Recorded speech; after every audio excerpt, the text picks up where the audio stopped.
Hi friends, உங்கள் அனைவரையும் நம்முடைய ஓம் டெம்பிள் வேர்ல்டு யூடியூப் சேனல் மூலம் வரவேற்பதில் நான் மிகவும் மகிழ்ச்சி அடைகிறேன். இன்று நாம் காணக்கூடிய ஒரு பதிவு பங்குனி உத்திரம். அதாவது இந்த பங்குனி உத்திரம் அப்படிங்கிறது தெய்வங்களுடைய திருமண வைபோகங்கள், முருகனுக்கு உகந்த இந்த பங்குனி உத்திரம் வழிபாட்டு முறைகள் போன்றவற்றை நம்ம இந்த பதிவில் பார்க்க போகிறோம். வாங்க வீடியோக்குள்ளே போகலாம். நம்முடைய சேனலுக்கு இப்போ தான் முதல்ல வர்றதா இருந்தால் நம்முடைய சேனலை லைக் பண்ணுங்கள், ஷேர் பண்ணுங்கள். நம்மளுடைய சேனலை மறந்துடாமல் சப்ஸ்கிரைப் பண்ணி வச்சுக்கோங்க. அப்போ தான் நம்ம போடக்கூடிய ஒவ்வொரு வீடியோவும் உங்களுக்கு நோட்டிஃபிகேஷனாக வரும். மறந்துடாமல் பெல் பட்டனை ப்ரெஸ் பண்ணும்போது ஆல் அப்படிங்கிற ஆப்ஷனை செலக்ட் பண்ணிவிடுங்க.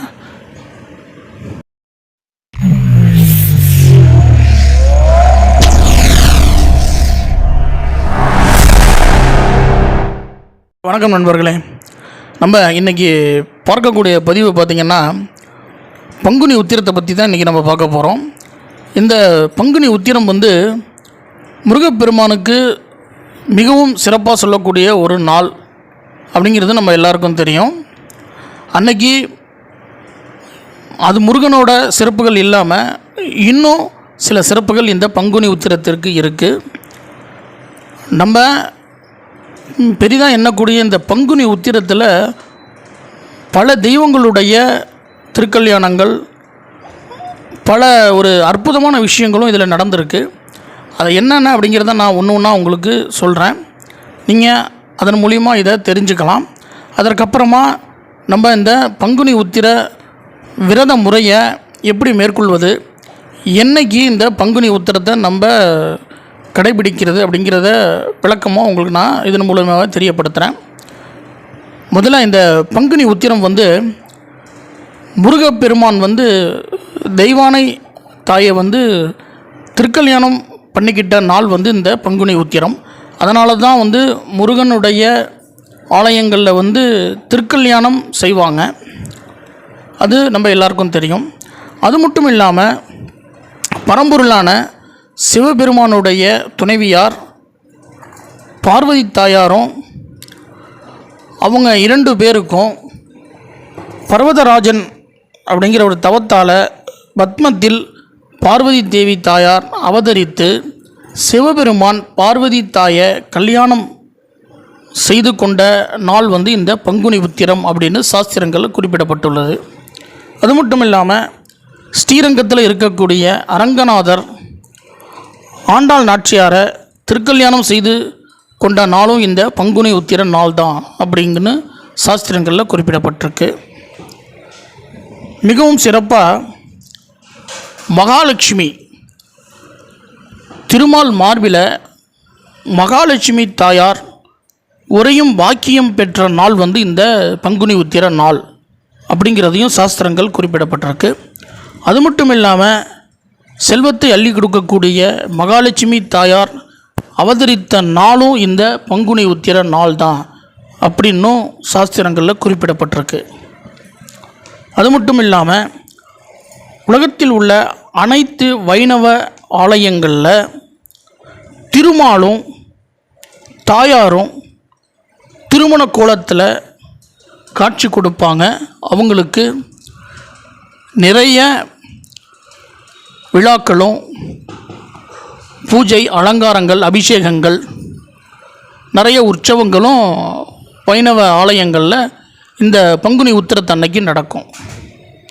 அது மட்டும் இல்லாமல் தர்மசாஸ்தா அப்படின்னு நம்ம சொல்லக்கூடிய ஐயப்பன் அவதரித்த நாளும் இந்த பங்குனி உத்திர நாள் தான்.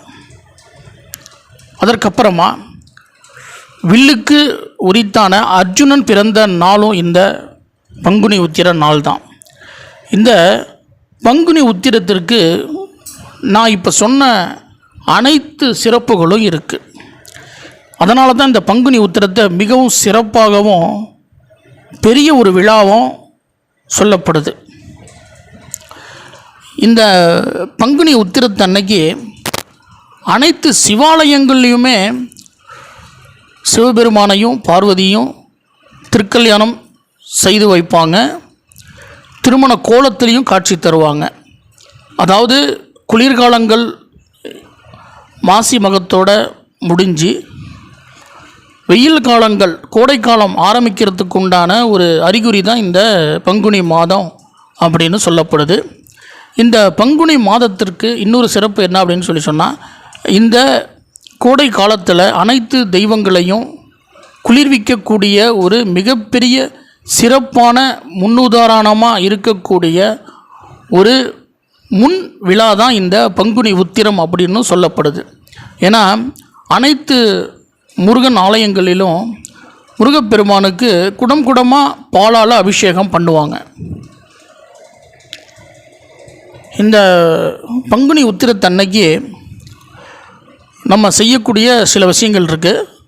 இப்போ பங்குனி உத்திரத்தன்னைக்கு என்னென்ன நடந்தது அப்படிங்கிறது உங்களுக்கு இது மூலம் தெரிஞ்சிருக்கும். அதுக்கு அடுத்தபடியாக இந்த பங்குனி உத்திரத்தன்னைக்கு நம்ம என்னென்ன செய்யணும், இந்த விரத முறையை எப்படி மேற்கொள்ளணும், வழிபாட்டு முறை அப்படிங்கிறத என்னங்கிறத பார்த்துருவோம். இந்த பங்குனி உத்திரத்தன்னைக்கு நம்ம செய்யக்கூடியது, விரதம் இருக்கக்கூடியவங்க பங்குனி உத்திரத்துக்கு விரதம் இருக்கக்கூடியவங்க விரதம் இருங்க. சில பேர் பால்குடங்கள், கரகம், காவடி இதெல்லாம் எடுப்பாங்க. வீட்டில் வழிபடுவது நம்ம அந்த முறையை பார்ப்போம்.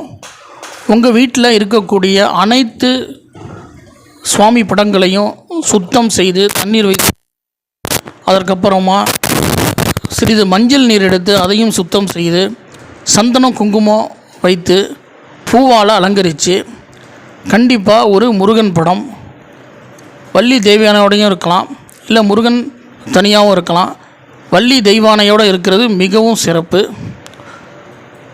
அந்த முருகன் படத்துக்கு சிகப்பு அரளி மாலை அல்லது வெள்ளை பூ மாலை, அதாவது மல்லியெரும்பு, முள்ளெரும்பு இது மாதிரி மாலைகளையும் போடலாம்.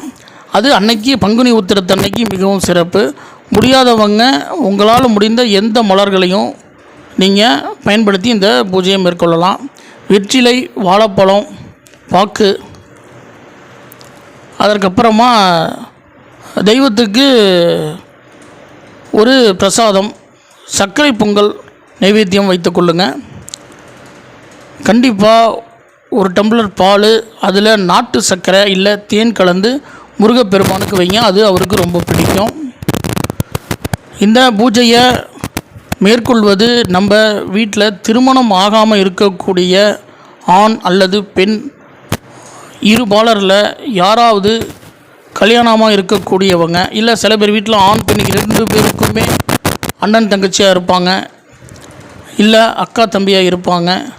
இதுமாரி திருமணம் ஆகாமல் திருமணம் தள்ளி போகக்கூடியவங்க இந்த பங்குனி உத்திர விரத முறையை மேற்கொண்டு இந்த பூஜையை செய்யும் பொழுது கண்டிப்பாக அடுத்த பங்குனி உத்திரத்துக்குள்ளே அவங்களுக்கு திருமண வைபோகம் நடக்கும் அப்படிங்கிறது சாஸ்திரங்களில் மிகவும் சிறப்பாக சொல்லப்படுது. அடுத்தபடியாக இந்த பங்குனி உத்திரம் என்றைக்கு நம்ம அதை வழிபடுறது இந்த வருடம் அப்படிங்கிறத பார்ப்போம். ஏன்னா இந்த பங்குனி உத்திரம் அப்படிங்கிறது எப்படி முன்னோர்கள் வழிபட்டிருக்காங்கன்னா, பௌர்ணமியும் உத்திர நட்சத்திரமும் சேர்ந்து வரக்கூடிய நாளைத்தான் பங்குனி உத்திரமும் வழிபட்டிருக்காங்க. ஆனால் இந்த வருடம் 2 நாட்கள் பங்குனி உத்திரமும் பௌர்ணமியும் இருக்குது. அதனால் எந்த நாட்கள் அதை வழிபடுவது அப்படிங்கிறது உங்களுக்கு குழப்பம் இருக்கும். அதை தெளிவாக உங்களுக்கு நான் இதில் தெரியப்படுத்துகிறேன். அதாவது 24/3/2024 ஞாயிற்றுக்கிழமை அன்னைக்கு பௌர்ணமி காலை 11:20 மணிக்கு ஆரம்பித்து 25/3/2024 மதியம் 1:20 மணி வரைக்கும் பௌர்ணமி இருக்குது. உத்திரம் நட்சத்திரம் ஞாயிற்றுக்கிழமை அன்னைக்கு 24/3/2024 காலை 8:48 மணிக்கு மேலே 25/3/2024 காலை 11:15 வரை இந்த உத்திரம் நட்சத்திரம் இருக்குது. ஆக பொதுவாக 2ம் சராசரியாக அதிகமாக இருக்கக்கூடிய நேரமும் இரவில், அதாவது பௌர்ணமிங்கிறது இரவுக்கு தான் சொந்தம் அப்படின்னு சொல்லுவாங்க. அப்படிப்பட்ட பௌர்ணமி முழுதாக இருக்கக்கூடிய நேரம் பார்த்திங்கன்னா 24ஆம் தேதி தான் இருக்குது. உத்திர நட்சத்திரமும் 11 மணிக்கு வந்தாலும் முக்கால்வாசி பங்கு 24ஆம் தேதி தான் இருக்குது. 25ஆம் தேதி பாக்கி சொச்சம்தான் இருக்குது. அதனால் கண்டிப்பாக 24/3/2024 ஞாயிற்றுக்கிழமை அன்னைக்கு தான் இந்த பங்குனி உத்திர வழிபாடை நம்ம மேற்கொள்ளணும். அன்னைக்கு தான் நம்ம முருகனுடைய 6 படைகளும் இருக்கக்கூடிய ஆலயங்களில் பங்குனி உத்திரத்தை மேற்கொள்கிறாங்க. திருச்செந்தூர், சாமிமலை, திருப்பரங்குன்றம், திருத்தணி, இதுமாரி 6 படை முருகன் கோவில்கள்லையும் அன்னைக்கு தான் பங்குனி உத்திர வழிபாட்டை மேற்கொள்கிறாங்க. அதனால் அன்னைக்கு நீங்கள் அதை செய்வது சால சிறந்தது.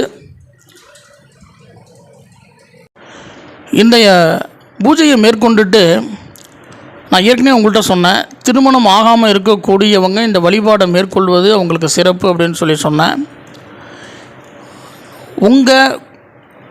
நீங்கள் இருக்கக்கூடிய வீட்டுக்கு அருகில் இருக்கக்கூடிய சிவாலயங்கள்லையோ இல்லை வைணவ ஆலயங்கள்லையோ திருக்கல்யாணம் நடந்தால் கண்டிப்பாக அந்த திருக்கல்யாணத்தை போய் பாருங்கள். கண்டிப்பாக உங்களுக்கு திருக்கல்யாணம் நடக்கும். அது மட்டும் இல்லாமல் இந்த திருக்கல்யாணம் நடக்கக்கூடிய அந்த விசேஷ அபிஷேக பூஜைகளுக்கு உங்களால் முடிந்த பொருட்களை கண்டிப்பாக வாங்கி கொடுங்க. அன்னைக்கு பங்குனி உத்திரத்திற்கு மிகவும் சிறப்பாக சொல்லக்கூடியது, முருகனுக்கும் சிறப்பாக சொல்லக்கூடியது சந்தனம் பெருசாக சொல்லப்படுது. அந்த சந்தனம், அதாவது கடைகளில் விற்கிற சந்தனம் தான் எப்போதும் எல்லோரும் வாங்கி கொடுக்கறது.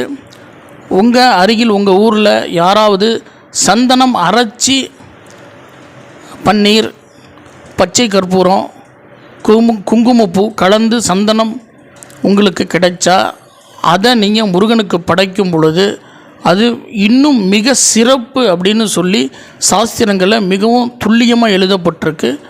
இதை நீங்கள் வீட்லேயும் இதை பயன்படுத்தலாம். முடியாதவங்க உங்களுக்கு கிடைக்கிற சந்தனத்தை பயன்படுத்தினாலும் நான் மேலே சொல்லப்பட்ட அந்த விஷயத்தை கலந்த அந்த சுத்தமான சந்தனத்தை பயன்படுத்தும் பொழுது நமக்கு இன்னும் சிறப்பாக அந்த வழிபாடு இருக்கும் அப்படின்னு சொல்லப்படுது. அது மட்டும் இல்லாமல் அன்றைய பொழுது சிவாலயங்களில் நடக்கக்கூடிய அர்த்த ஜாம பூஜை, சிவனுக்கும் பார்வதிக்கும் ஒவ்வொரு நாளும் இரவு ஒவ்வொரு சிவாலயங்கள்லேயும் அர்த்த ஜாம பூஜை நடைபெறும். இந்த அர்த்த ஜாம பூஜை கலந்துக்கிறது மிகவும் சிறப்பு. இந்த அர்த்த ஜாம பூஜைக்கு ஒரு மிகப்பெரிய சிறப்பு அப்படின்னு ஒன்று சொல்கிறாங்க. அது என்ன அப்படின்னு சொன்னால், காலையில், அதாவது நடை திறந்த முதல் இரவு நடை சாற்றும் வரை நம்ம அந்த சிவாலயத்தில் இருந்து சிவனை வழிபட்டு நம்ம அந்த வழிபாடை மேற்கொள்ளும் போது நமக்கு அன்னைக்கு முழுவதும் கிடைக்கக்கூடிய முழு பலனை அந்த அர்த்த ஜாமம் நடக்கக்கூடிய அந்த 20 நிமிட பூஜையில் நம்ம கலந்து கொண்டு அந்த சிவனையும் பார்வதியும் நம்முடைய தாய் தகப்பனாக நினச்சி மனமுருகி வேண்டி நம்மளால் முடிந்த அந்த அர்த்த ஜாம பூஜைக்கு ஒரு பால், பழங்கள், பூ, வாசனைப்பூ, கண்டிப்பாக அதை மறந்துடாதீங்க, வாசனைப்பூ, இதை வாங்கி கொடுத்து அந்த பூஜையை நம்ம பார்த்து மேற்கொள்ளும் பொழுது கண்டிப்பாக நம்மளுடைய பரம்பொருளான பார்வதி பரமசிவன் 2 பேருடைய அருள் கிடைத்து உங்களுக்கு கண்டிப்பாக திருமண வைபோகம் நடக்கும் அப்படின்னும் சத்தியக்கூறா சாஸ்திரங்களில் சொல்லப்பட்டிருக்கு. அதனால் தொடர்ந்து பார்க்குறது மிகவும் சிறப்பு. உங்களால் முடியாதவங்க அன்னைக்கு இந்த பங்குனி உத்திரத்தை அன்னைக்கு இரவு மட்டுமாவது கண்டிப்பாக சிவாலயங்களில் இந்த அர்த்தஜாம பூஜையை மேற்கொள்ளுங்க. மேற்கொண்டு திருமண வைபோகத்தை உங்கள் மகனுக்கோ மகளுக்கோ செய்வித்து நீங்கள் அனைத்து விதமான சந்தோஷத்தையும் கிடைக்கப்பெற்று இந்த பூஜையை மேற்கொள்ளுங்க. நான் இப்போ மேலே குறிப்பிட்ட அனைத்து விஷயமும் உங்களுக்கு பிடிச்சிருக்குன்னு நம்புகிறேன். இது மாதிரி இன்னொரு ஆன்மீக சம்பந்தப்பட்ட பதிவோடு நான் உங்களை சந்திக்கிறேன். நம்முடைய ஓம் டெம்பிள் வேர்ல்டு யூடியூப் சேனலை லைக் பண்ணுங்கள், ஷேர் பண்ணுங்கள், சப்ஸ்கிரைப் பண்ணுங்கள். அருகில் உள்ள பெல் பட்டனை ப்ரெஸ் பண்ணி ஆல் அப்படிங்கிற ஆப்ஷனை செலக்ட் பண்ணிவிடுங்க.